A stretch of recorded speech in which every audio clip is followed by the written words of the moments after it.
Who doesn't love pesto? It's one of the world's greatest foods. Welcome to Breakfast for Pancakes. I'm your host, PK Sullivan. Before we get started, I just wanted to say, all this month, November 2022, I am dedicating my videos towards raising awareness about nut allergies. Nut allergies can be really serious food allergies. They can cause anaphylaxis. They can be really, really scary.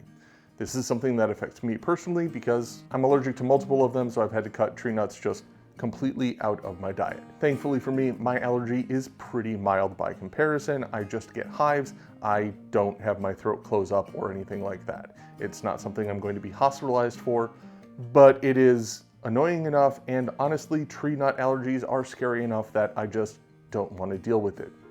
As you may have guessed, I love food, I love cooking, and not being able to eat nuts has forced me to adapt a number of recipes so that I can actually have something that is close to the original. That's why I'm doing No Nuts November. I'm adapting recipes that traditionally or just originally include nuts to be a nut-free version that I can eat. It's going to range from something that I make frequently because it's a recipe that my wife and I love, to something that I am actually going to work out on the air, learning out loud for you as we go along.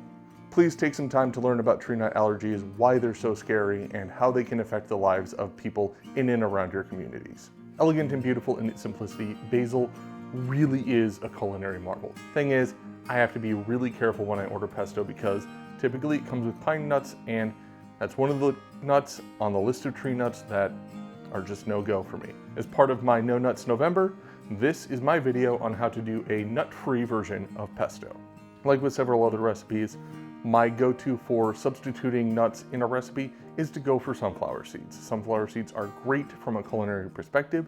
They have a nice crunch, they add toothsomeness, and they're about the right size and shape as, say, a chopped walnut. They also have a really nice nutty flavor to them, particularly when they've been roasted.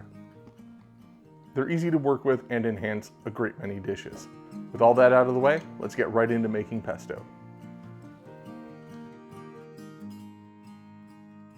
To make a basic nut-free pesto, you'll need basil, olive oil, pecorino romano, and sunflower seeds. Before we get into the recipe, do me a favor, hit like and subscribe down below. That way you can follow along as I offer up tips, tricks, and recipes every Tuesday. Traditionally, pesto is made using a mortar and pestle. I don't do that. I use a food processor for two reasons. First, I don't have a mortar and pestle big enough to handle one batch of pesto. Second, it's a long, slow, laborious process to pound the leaves and grind them and make it into the paste that is the namesake of pesto. My food processor solves both of those issues for me. This is my go-to method. I know it's not necessarily traditional, but I think it's what most cooks in a modern kitchen, if they have the tool available, are going to choose to do.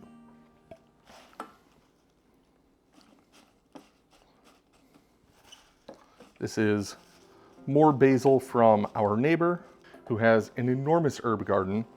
It's now October, things are cooling off, and her basil was starting to die off, so she offered as much basil as I cared to take, so I availed myself to a gallon Ziploc bag of it. Now, when choosing your cheese, a lot of people will substitute Parmesan for the pecorino romano, and in my experience, those two are not interchangeable. They have very different flavor profiles. Yes, they're both salty, but pecorino is going to have a lot more barnyard funk to it that is really interesting and plays nicely with the sort of aniseed flavors of the basil. Depending on the olive oil you use, if it has a like spicy peppery note to it, the pecorino really goes well with that too. I'm just crumbling up the pecorino. I'm not worrying about grating it finely or anything because food processor will take care of that.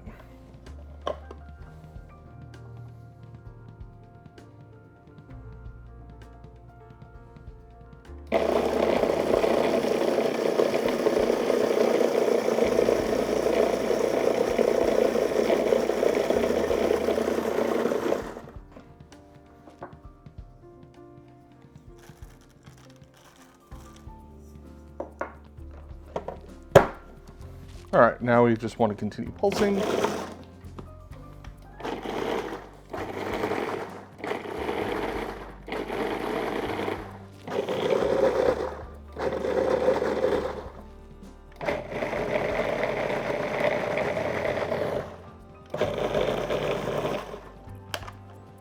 almost forgot to taste and adjust if needed.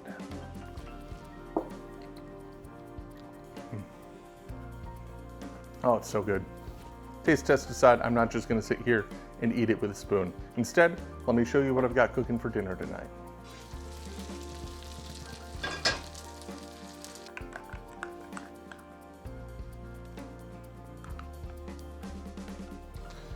Spaghetti alla pesto with some roast chicken. Don't be a big doofus like me and just put your pesto on hot pasta and chicken. It loses its color. I know this. It's been a long day. Yeah, let things cool down before you apply your pesto. That way it'll keep its bright, vibrant green.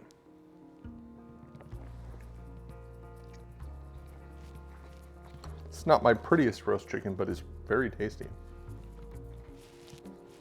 The hint of rosemary pairs nicely with the pesto. I think it's the romano the pecorino romano that it's playing off of. That's good. You may have noticed my pesto did not have any garlic. Pesto tends to have garlic, but it doesn't need garlic. Since garlic is an emulsifier, adding it in will help it maintain its structure a little bit more. It won't separate quite as fast, but garlic isn't necessary. I don't think garlic really even adds all that much to the dish. It's perfectly fine, just the few ingredients that I used.